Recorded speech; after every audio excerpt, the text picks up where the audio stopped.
Last day of September, and what a late move for AMC, closing finally and getting a little bit of momentum, going back on the uptrend direction. Well, today was kind of a funny day on the markets, but despite what the whole, debt ceiling thing, what's going on with, the government shutdown, which actually has been prevented, we actually have some bad news coming from the inflation side of things again, even though this was not kind of new. But what this is implying is we are seeing a market shift and we're seeing money flowing out of some of the big stocks in tech. I mean, looking at this, for example, Cathie Wood sold worth of $270 million in Tesla shares.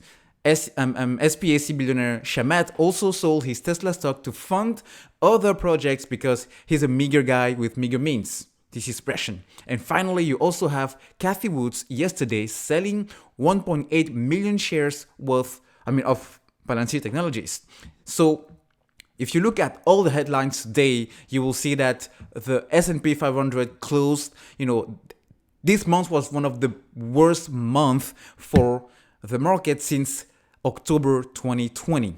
What does that mean? As I mentioned earlier, there was a shift coming or a shift already taking place. And that's why you see all of these billionaires and these, investment firms moving money out from tech. But what is really interesting about it and what does it have to do with AMC? Well, the thing is, companies like Citadel Securities or other hedge funds, they love, and most of the securities that they have in holdings are mostly securities in stocks like the Palantir, the Tesla, the Amazon, the Netflix, those big components of the NASDAQ. So if inflation is coming, if rates are going up, pretty much we'll continue to see potentially a sell-off or a pullback into these kind of stocks. Well, that may be a good news for AMC because it can not only force the hedges to continue to downgrade or to trim a little bit the positions that they have into those kind of stocks in the NASDAQ, for example, the tech sector.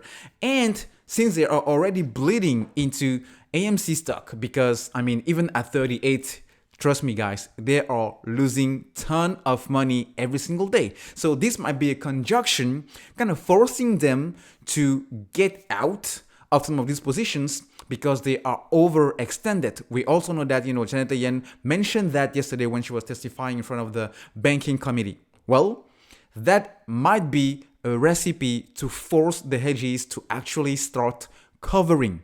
But definitely, as the price is continuing to rise for AMC in the next days or the next weeks, especially with what the whole Ken Griffin scandal is now trending in Twitter, guys, these are looking pretty good because more and more light is getting shed out of the whole manipulation happening here with AMC. So I will just continue to do my part, which is nothing different than just holding and continue to keep a close eye on how the market is going and how this can potentially affect, the hedges, especially the little guys in the play, starting to cover, hence pushing the price in the upward direction.